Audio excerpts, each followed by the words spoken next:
Greetings to Madam Rusnawati and fellow viewers of this video. I am Liehausen Matric number 262591 from Group 9. The topic of our presentation today is, to what extent Xi Jinping's leadership led to the rise of China. But before we proceed with the presentation, please allow me to introduce my group mates, namely SALWA ALISSA DHANI, Yu Yin, and JAYANTHI MANIAM. It is undeniable that our world has been profoundly impressed with the vigorous rise of China in the 21st century during the premiership of President Xi Jinping since 2013.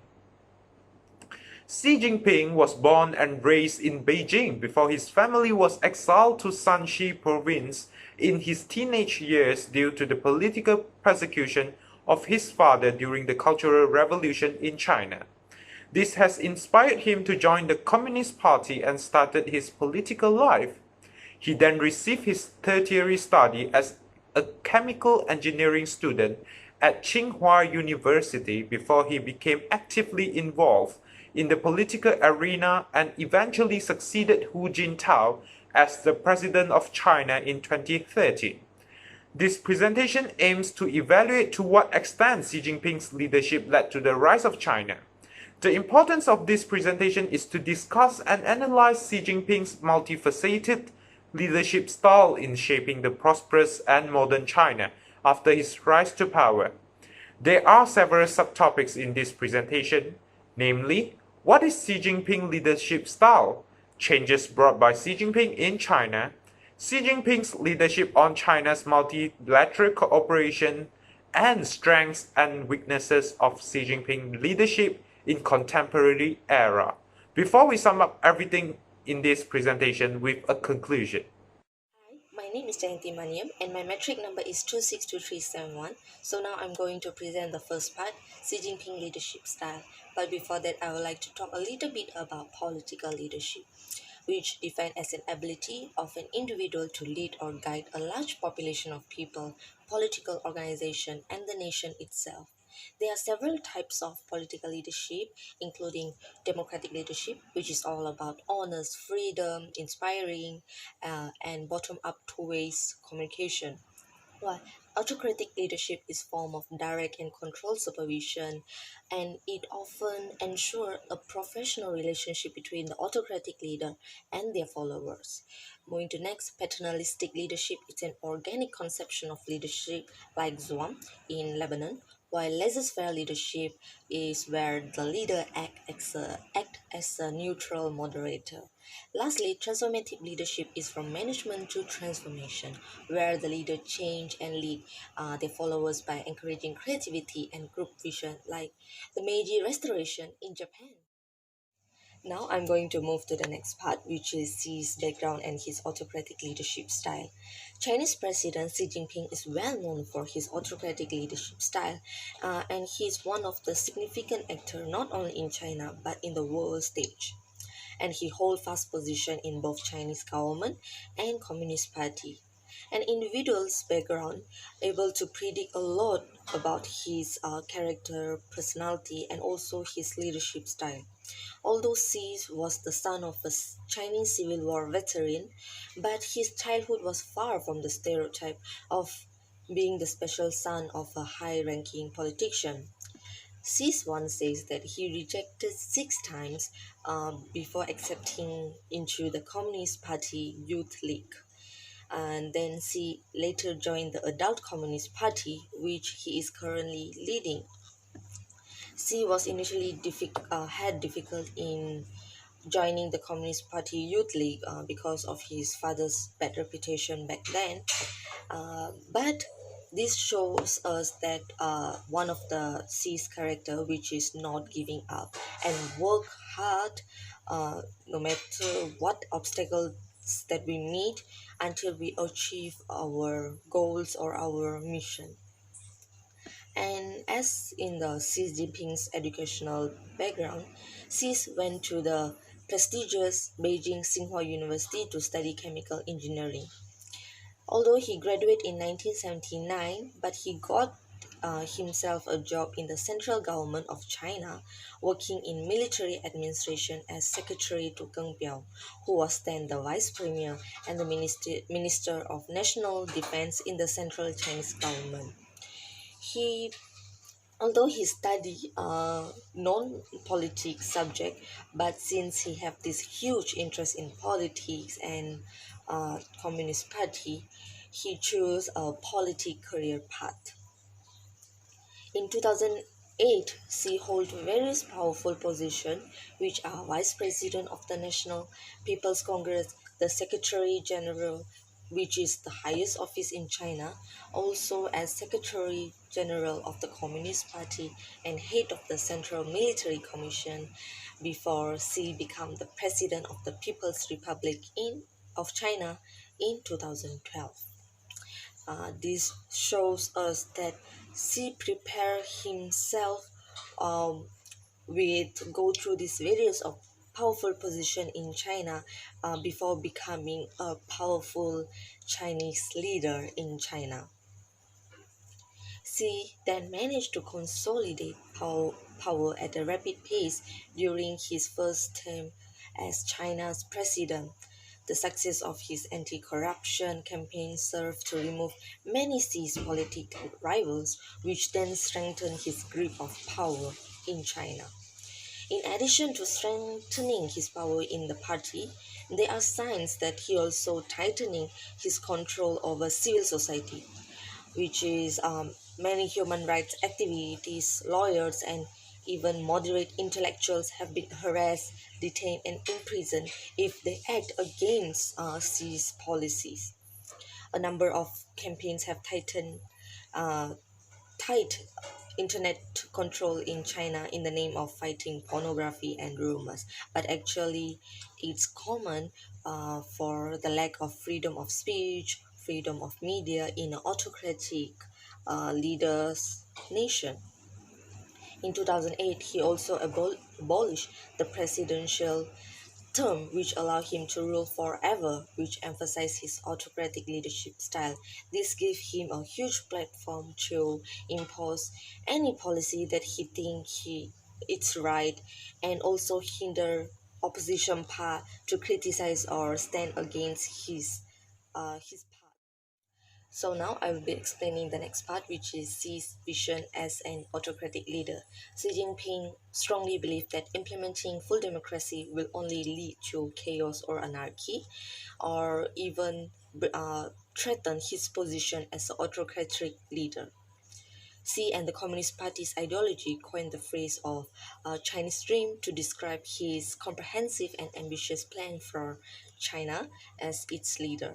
Xi said that Chinese Dream project was a great rejuvenation of the Chinese nation. Uh, so particularly, he has these two main goals for this Chinese Dream, which is becoming a fairly developed society by 2021, and also modernize and to become fully developed country around 2049. So this shows how Xi's use his autocratic leadership in giving prioritization to his nation before other things, including his people.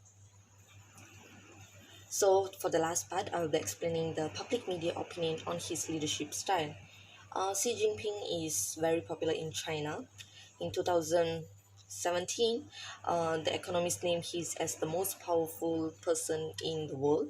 And in 2018, Forbes placed him as the most powerful and influential people in the world, replacing Russian President Vladimir Putin, who has held the post for 5 consecutive years. Even though China had this trade war with the US, but China still managed to maintain its stand position on the global stage as the one of the great power in the world.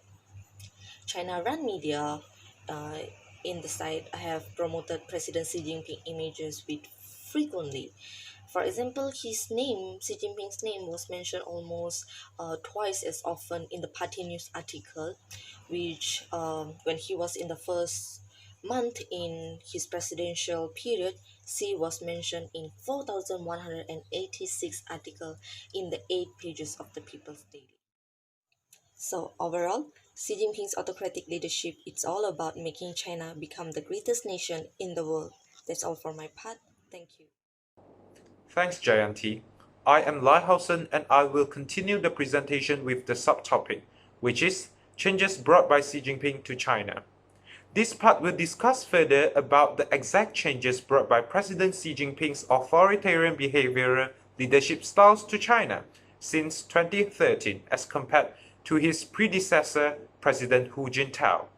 The discussion will be focused on two parts, namely changes in politics and changes in economy and social. We will first focus on the changes in politics. China was once a country which upheld low-key as well as collective style of leadership as their political philosophy during the administration of President Hu Jintao. He was known for his mild-mannered personality, where he distanced himself from the media during his premiership, which decreased his political influence.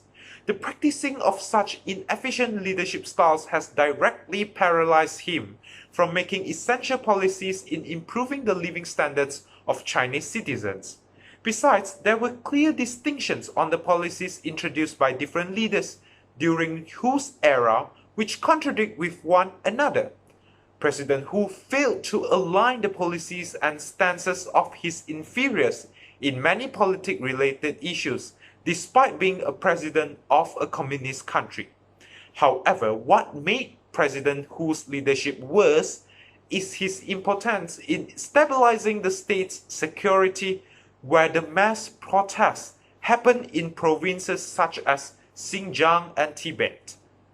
On the contrary, things were entirely different when it comes to Xi Jinping.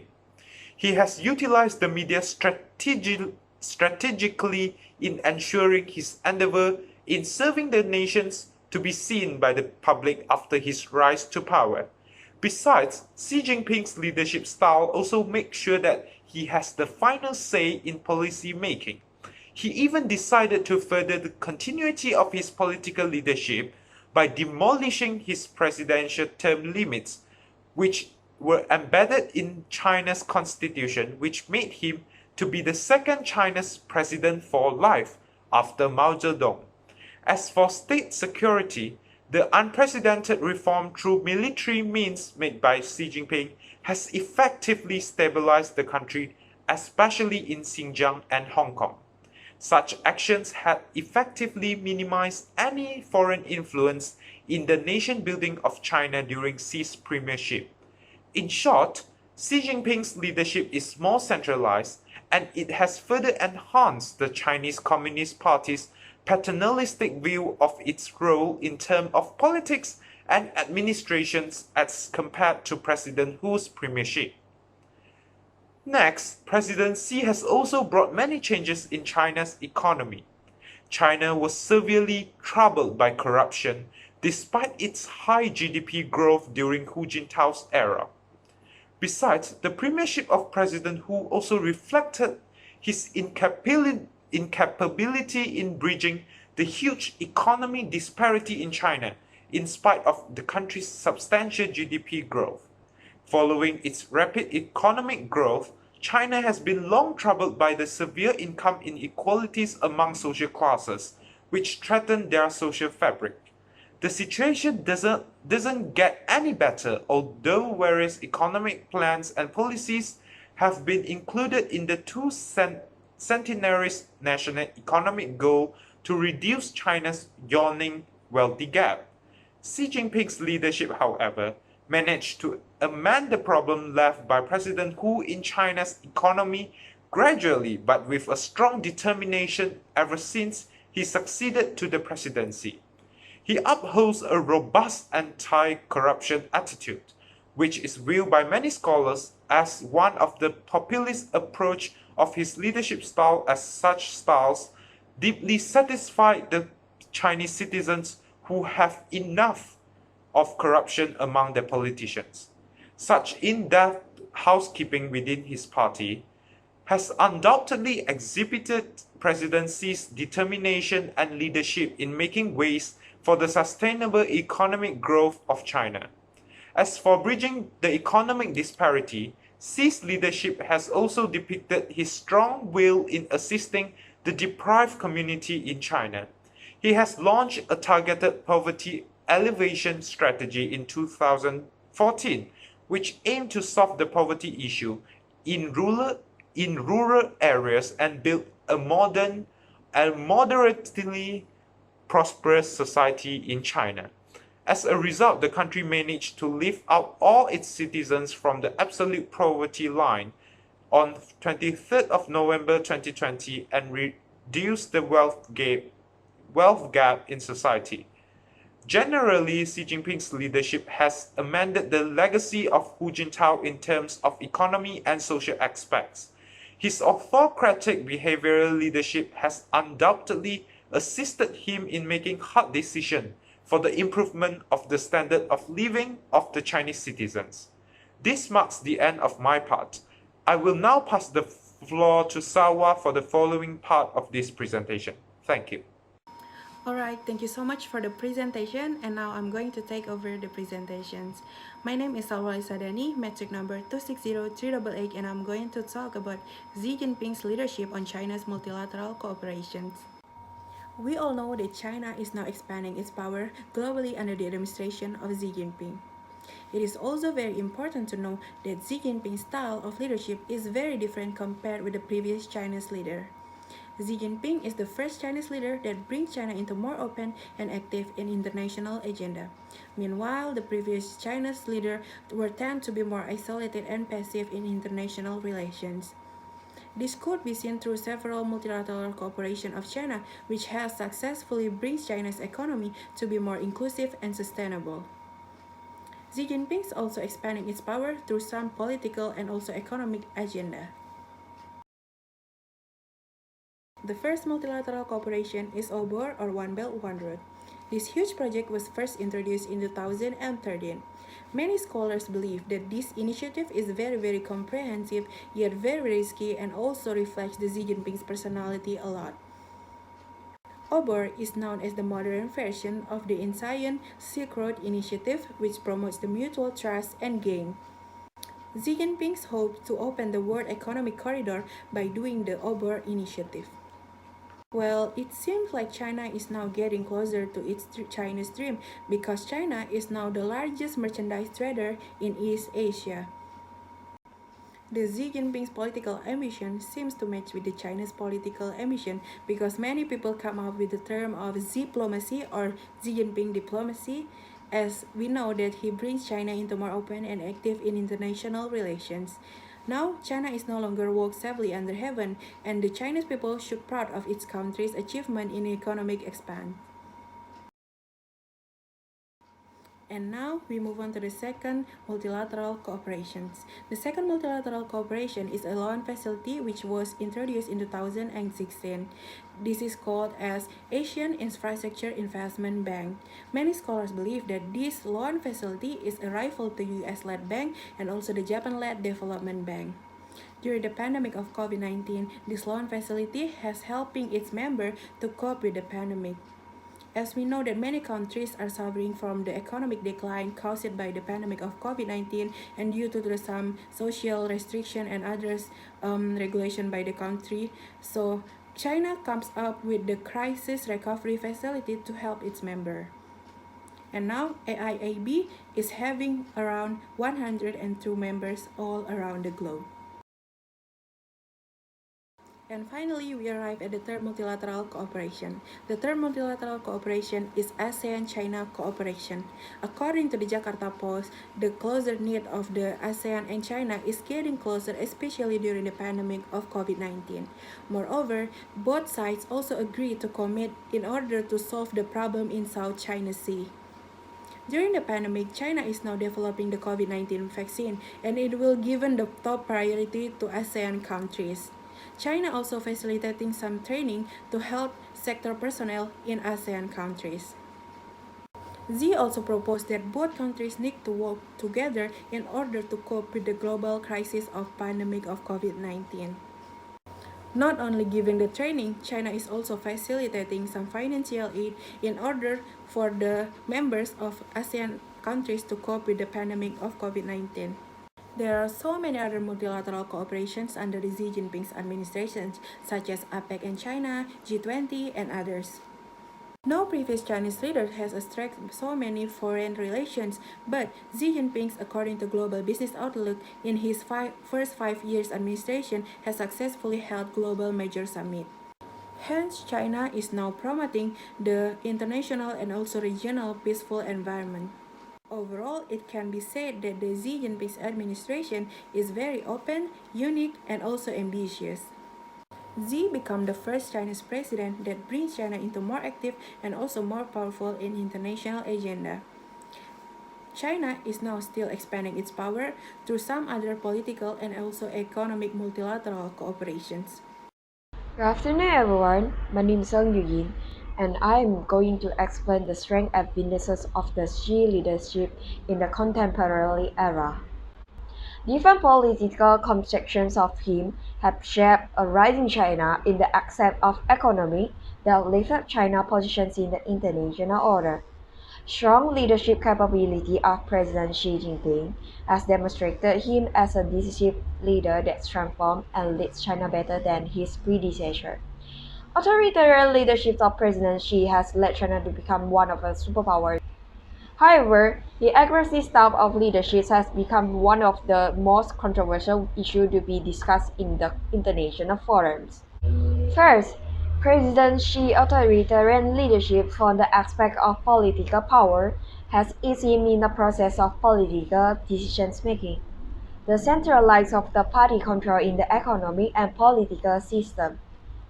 Even though the leader might consult with his subordinate for expert opinions and advice, yet the final decision-making still lies in the President Xi's hands. China's political design of top-down system enables the power of decision-making centralized in the hands of 7 top hierarchy leaders. President Xi also has taken multiple important roles to expand his influence, consolidate his positions. Second, the Chinese government under the authoritarian leadership of Xi also shows a clear vision for China's development. The vision toward the Chinese dream has been shared by President Xi to his people as propaganda that China's current growth is the correction of the historical anomaly. Where the party leaders build a dream for the people that China will once again rise as the global superpower in 2049, marking the 100th anniversary of the establishment of the People's Republic of China. The Chinese dream exists as a global aspiration for the peaceful rising of China for a strong, democratic civilization and harmonious world, as well as the dream for every son and daughter of China to work toward the realizations of material and spiritual civilizations. The shared dream of President Xi further consolidated the confidence of the public towards his credibility to lead China towards another golden age. Third, President Xi's leadership shows his strength over crisis management. Under President Xi's ruling, there are two major crises faced by China, which are the United States and China trade war and the outbreak of the COVID-19 pandemic. Undeniably, President Xi has shown his high capability of crisis leadership in both of the major events. In the trade war where the US increases tariffs imposed on China export, claiming that China has been playing unfair trade policy.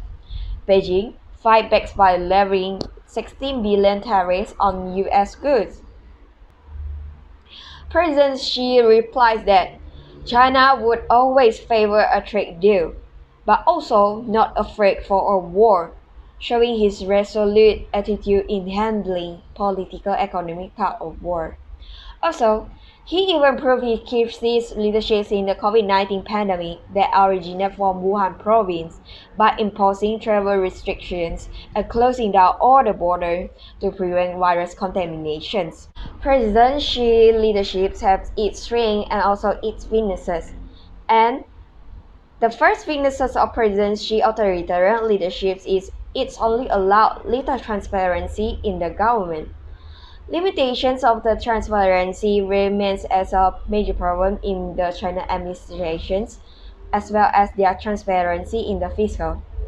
Little transparency in the government often intertwined with the issue of corruption and the mismanagement of resources. This limitation is reflected in the efforts of media control, where major information institutions are guided by the government, and information is being censored, filtered before released to the public. President Xi has strengthened his control over the censorship of the online speech, and more regulations and enforcement actions have been input to widen government control over online speech, as well as ban overseas surfing tools and channels to restrict information gathering. Next, the other weaknesses of the presidency authoritarian leadership is corruption always remains as the biggest concern for authoritarian types of leadership. For China, corruption is one of the biggest challenges that is deeply rooted in the government and causes income inequality under the long term of Communist Party legitimacy. Xi Jinping, as the top hierarchy in the government, also actively participates in a series of anti-corruption activity by launching the anti-corruption campaign to deal with the corruption problems.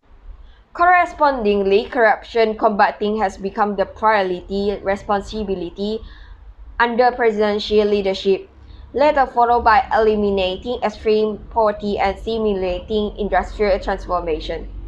Even so, the anti-corruption campaign is labeled as the cover of convenience. The abolishment of the presidential term limit expanded President Xi's power in the government and gave him the supremacy power and greater influence in the new government. Besides, President Xi's decisive leadership over China's foreign policy and foreign affairs ruined the relations of China with neighboring countries. These weaknesses refer to China's international relations with their neighboring countries on reclaiming territorial disputes. President Xi's aggressiveness over the security force has caused dissatisfaction in many countries, especially those who are involved in the South China Sea territorial dispute.